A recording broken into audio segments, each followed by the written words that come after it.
Boa noite, pessoal. Estamos aí para nossa aula de física, tá? Eu quero que vocês assistam o vídeo aula. Qualquer dúvida, vocês vão pause, me pergunta. Eu vou estar aí com vocês aí, né, nesse momento, tá bom? E vai ter uma lista de exercícios também. Eu quero depois que vocês terminarem,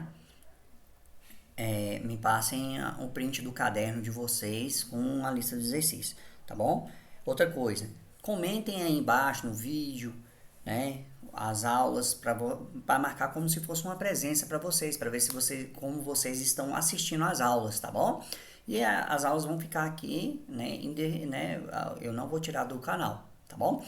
Bom, dando continuidade, a última coisa que a gente tinha visto em física foi a dilatação linear, né?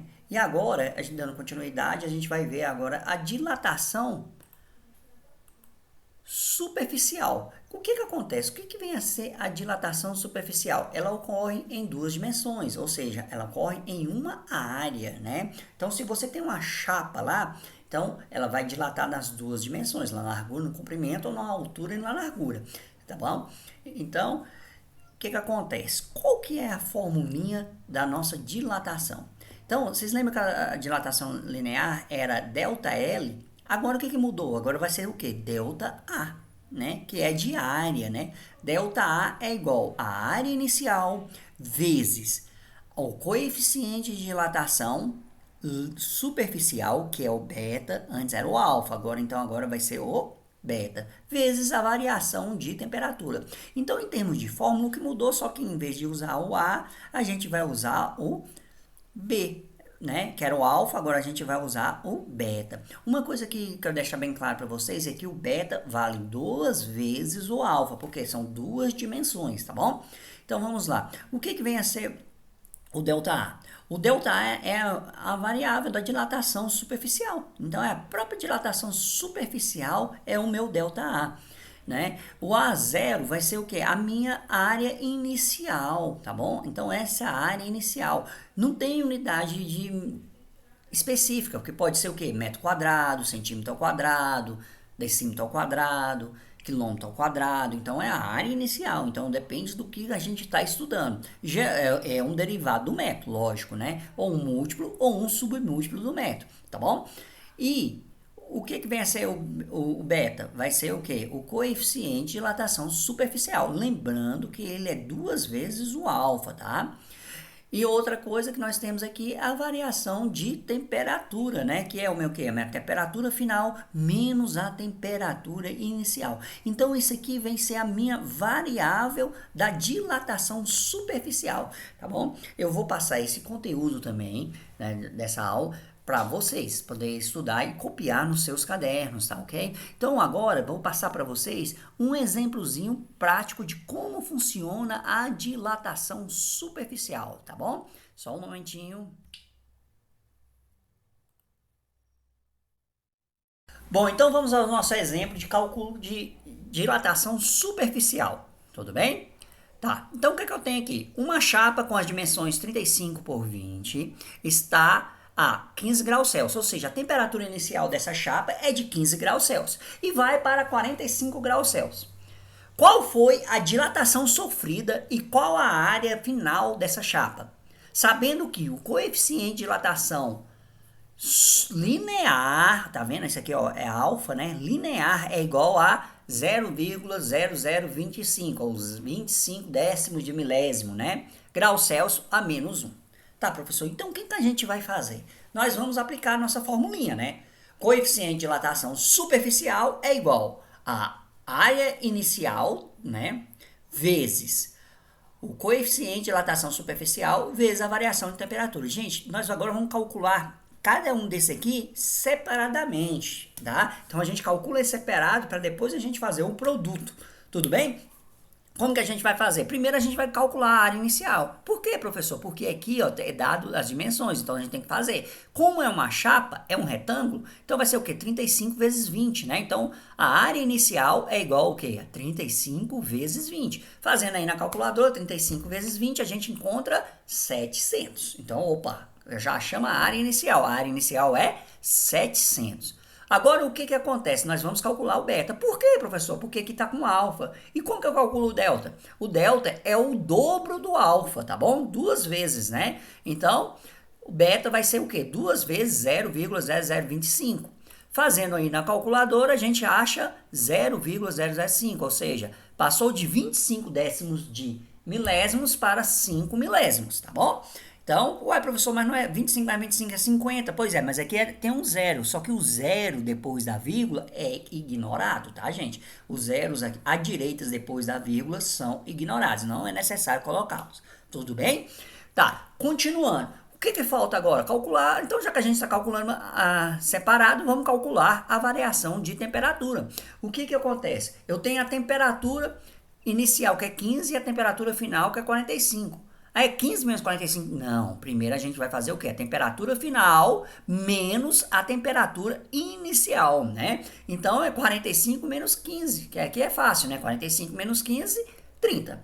Tá. E agora, professor, nós calculamos essas três variáveis, encontramos as três variáveis para a gente poder fazer a multiplicação, certo? Então agora a gente vai usar a fórmula, né? A área inicial, que é quanto? Que nós calculamos? 700. Vezes o coeficiente de dilatação superficial, que é 0,005, vezes a variação de temperatura, que é 30. Multiplicando tudo aqui, nós vamos encontrar o quê? 105. 105 o quê, professor? Aí nós vamos olhar, é centímetro, então vai ser 105 centímetros ao quadrado. Então, o que que acontece? A dilatação sofrida, a área que sofreu a dilatação foi de o quê? 105 centímetros ao quadrado, tudo bem? Então agora vamos calcular o quê? A área final da chapa. Como que eu vou achar a área final da chapa? Eu vou pegar o comprimento inicial, a área inicial da chapa, que era de 700, e somar a esse 105, tá bom? Então, ó, a área final é igual ao quê? O comprimento inicial mais a dilatação sofrida, né? Então, o que que acontece? 700, né, que é a área inicial, mais 105. Então, 700 mais 105, nós vamos encontrar o quê? 805 centímetros quadrados, entendeu? Então, essa aqui é a minha área final e essa aqui é a dilatação sofrida, né? Então, agora vamos ver como ficou a resposta. A dilatação foi de 105 centímetros quadrados e a área final dessa chapa é de 805 centímetros quadrados, né? Então, essa aí é a nossa resposta que o problema estava pedindo para ser feito, né? Então, joinha, pessoal. Qualquer dúvida, volte, né? Vamos fazer mais um exemplo aqui agora para ver quando dá negativo? Bom, então vamos para o nosso segundo exemplo. Uma chapa com as dimensões de 80 por 25 centímetros está a 105 graus Celsius e vai para 65 graus Celsius. Qual foi a dilatação sofrida e qual a área final dessa chapa, sabendo que o coeficiente de dilatação linear é igual a 0,0003 graus Celsius a menos 1. Bom, gente, o que que acontece? Se a gente for olhar, analisar aqui o problema, eu estou tendo o quê? Um resfriamento, não é verdade? Teve um resfriamento. A temperatura estava maior do que ela se encontra no momento final, né? Então, a dilatação, na verdade, vai ter uma compressão, né? Vai ter uma compressão de superfície. Tudo bem? Lembrando que esses dados são fictícios, tá? Não leve, né? A dilatação aqui vai ser muito grande. Bom, então como que é? Vamos aplicar a mesma formulinha, né? A dilatação superficial é igual à área inicial vezes o coeficiente beta, né? Que é o coeficiente superficial, vezes a variação de temperatura, tá? Então, vamos calcular primeiro que é a área inicial. Então, vai ser quanto? 80 vezes 25. 80 vezes 25 dá 2.000.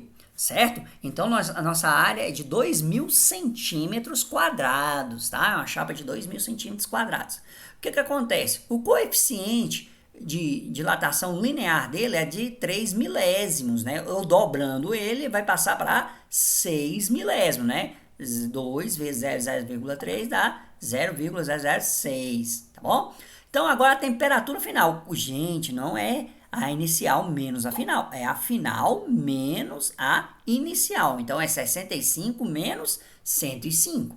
65 menos 105. Se eu fizer isso aqui, ó, o que, que vai acontecer? A temperatura vai dar negativo, então vai dar menos 40. O que, que aconteceu? Em vez de aumentar, vai diminuir, vai ter uma perda de área, tá?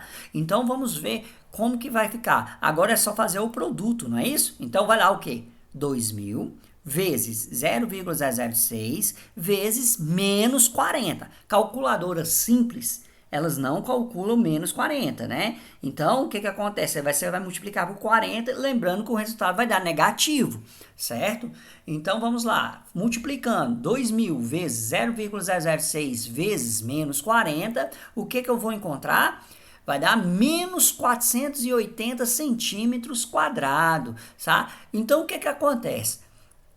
Então, essa calculadora científica, ela consegue fazer isso aqui porque eu consigo colocar o parênteses, e mesmo não colocar o parênteses, ele entende que multiplica menos um número negativo, tá? E por que que eu tenho um parênteses aqui, professor? Para não ficar dois sinais, que senão, você, vezes menos, né? Aí você não sabe se você está multiplicando ou subtraindo, entendeu? Então, eu estou multiplicando um número negativo, tá?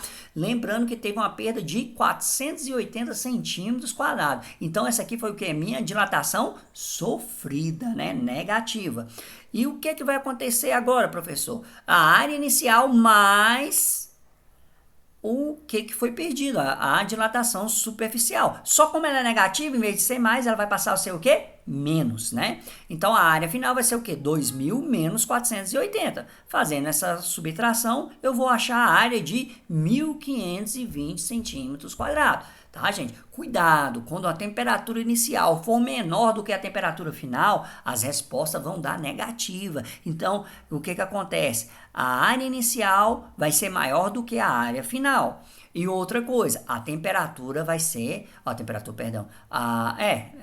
o que que vai acontecer aqui? A variação de temperatura vai dar negativo, tá bom? Então, respondendo, a dilatação foi de menos 480 centímetros quadrados e a área final dessa chapa é de 1.520 centímetros quadrados. Então, gente, tá aí uma listinha de exercícios para vocês fazerem. Qualquer coisa, assistam a aula novamente. Este material aqui eu vou encaminhar para vocês. Eu quero que vocês copiem e coloquem no caderno, tá? Ah, professor, eu posso tirar, eu posso imprimir e colar? Pode, tá? Pode. Mas é recomendável você copiar. Tá bom? Porque muita gente não tem a impressora e tudo mais, mas quem tiver, quiser colar, tudo bem. O importante é você ter essa informação no seu caderno, ok? Então tá bom, até mais.